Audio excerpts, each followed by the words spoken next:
Suit the records. Ha! This is a AK Flow pa bandi dem session.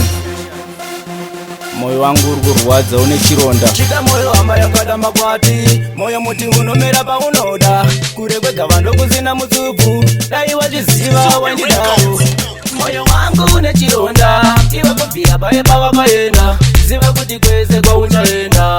Kuti timba inda karunda. Moyo wangu une chironda. Iwe kubia bae pawa kaenda. Ziva kuti kweze kwa uchaenda. Kuti timba inda karunda.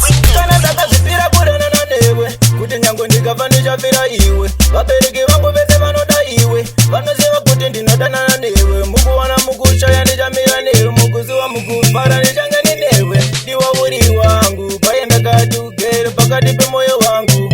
Moyo wangu une chironda. Iwe kubvira paye pawakaenda. Ziva kuti kwese kwa uchaenda.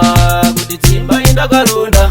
Moyo wangu une chironda. Iwe kubvira paye pawakaenda. Ziva kuti kwese kwa uchaenda. Kuti timba inda karunda.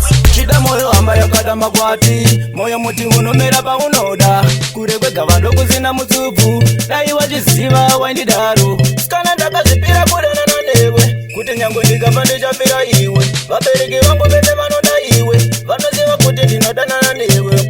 Moyo wangu une chironda. Iwe kubvira paye pawakaenda. Ziva kuti kwese kwa uchaenda. Kuti timba inda karunda.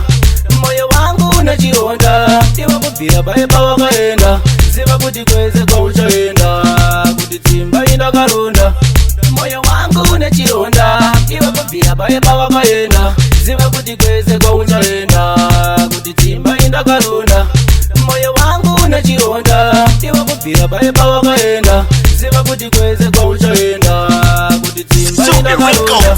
Kana takazipira kurana na newe. Kuti nyango ndikava ndichafira iwe. Vabereki vangu vese vanoda iwe. Vanoziva kuti ndinodana na newe. Mukuwana mukushaya ndichamira newe. Mukuziwa mukufara ndichangani newe. Ndiwa uri wangu paenda kadugere pakati pemoyo wangu.